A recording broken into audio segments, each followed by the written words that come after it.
Carmelo Anthony still hasn't officially been waived by the Houston Rockets. While the team prefers to trade him elsewhere rather than just waiving him outright to save luxury tax dollars, it remains uncertain at this point whether any team actually wants Melo or not and how he can still be an asset. How's it going, guys? My name's Wilson. If the Houston Rockets are unable to find a team willing to acquire Melo, they will have to waive him by March 1st in order for him to be playoff eligible. With the washed up former All-Star facing tough times, once Carmelo's a free agent, he will continue to get all the negative attention, while many other former star players are still free agents who are quickly forgotten. Guys who still got some gas left in the tank but hasn't officially retired yet. Here are 10 of the most forgotten NBA free agents who hasn't officially retired. Monta Ellis, who last played with the Indiana Pacers in the 2016-17 season, averaged 8.5 points in 27 minutes of action. Once praised for his high volume scoring as an elite isolation player, the modern NBA analytics and advanced stats pretty much killed his career as he was very inefficient, was not a total team player.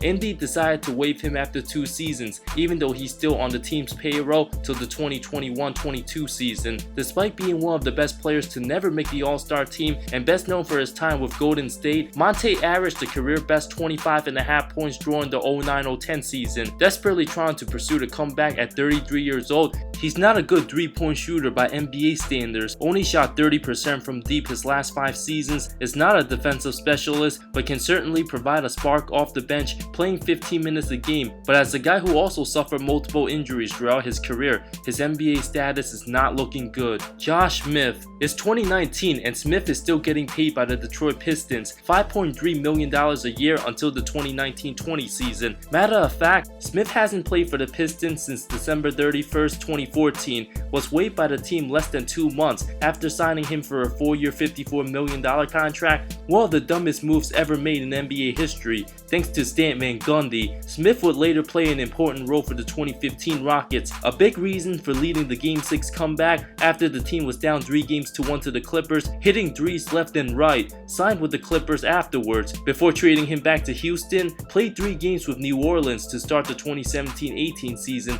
before being waived. Smith, now 33 years old, worked out for several teams over the offseason, but hasn't gotten picked up yet. Has career averages of 14.5 points, 7.5 rebounds, known for his great defense, even became the youngest player at 24 years old to record 1,000 career block shots, who at his peak had some of the best bounce in the world. In memories of Jay's move with his vicious left-handed throwdowns, won the dunk contest in 2005, but was heavily criticized for his poor outside shooting, decision making. His inability to hit open shots in today's game outweighs all the positives he brings. Mario Chalmers, who last played with the Grizzlies last season with averages of 7.7 points, has not been the same since his Achilles injury. Since he's completely healthy now, all he needs is a chance. Can certainly be an effective role player coming off the bench. Known for hitting timely shots throughout his career, the 32-year-old Alaska native seems to be very optimistic about his future and will wait his call.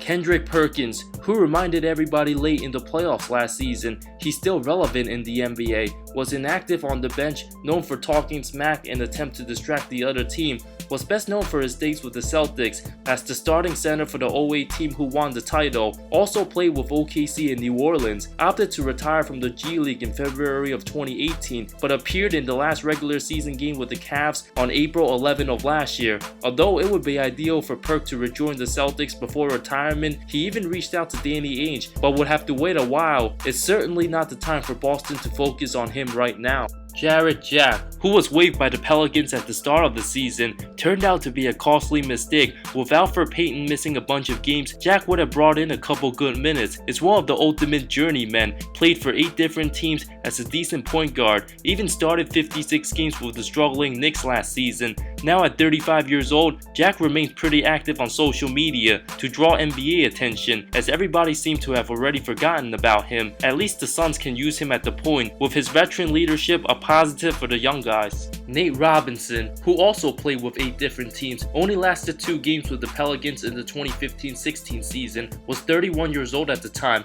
Now at 34, last played in Lebanon before being waived due to injury, played in the Big 3 League trying to make a comeback any way he could, but it sadly seems like his future with the NBA is coming to a close. Andrew Bynum, who hasn't played in an NBA game since March 15, 2014, but the former Laker All-Star made some headlines late summer of 2018 in an attempt for a comeback to the NBA, with videos shown on Instagram of Bynum working out. His history of injuries appeared too much for teams to consider giving him another chance. Was robbed of his prime years. Despite still being only 31 years old, he's an old-school center known for his post game, would definitely struggle against modern NBA centers. Al Jefferson. After posting averages of 7 points, 4 rebounds, in 13 minutes for Indy last season, the big man was waived over the summer. With his slow style of play and lack of speed a huge concern in today's game, the 34-year-old center reached an agreement to play overseas in China after being waived last July. With his time with the Flying Tigers almost coming to an end, the 6'10", 280-pound center will look to make an NBA comeback. Joe Johnson. At 37 years old, nobody could stop Joe from getting buckets early in his career, was an assassin late in games, especially during his time with the Hawks and Nets,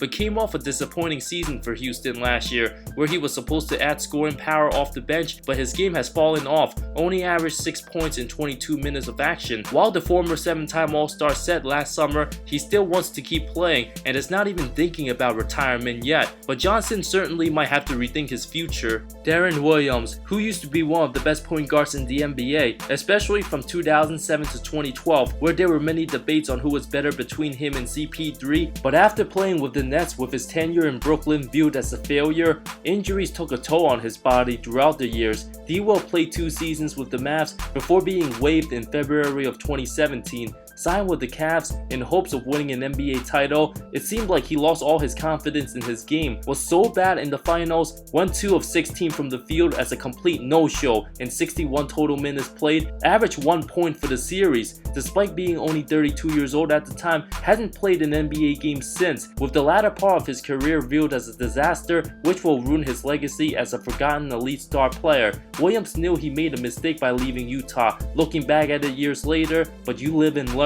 D-Will hasn't ruled out a return to the NBA. Now at 34 years old, time's certainly not on his side. Thank you so much for watching this video. I talk NBA comparisons, amazing storylines, NBA history, and anything basketball that will interest you. If you love the NBA, subscribe for more content, more great stuff coming soon. See you next time.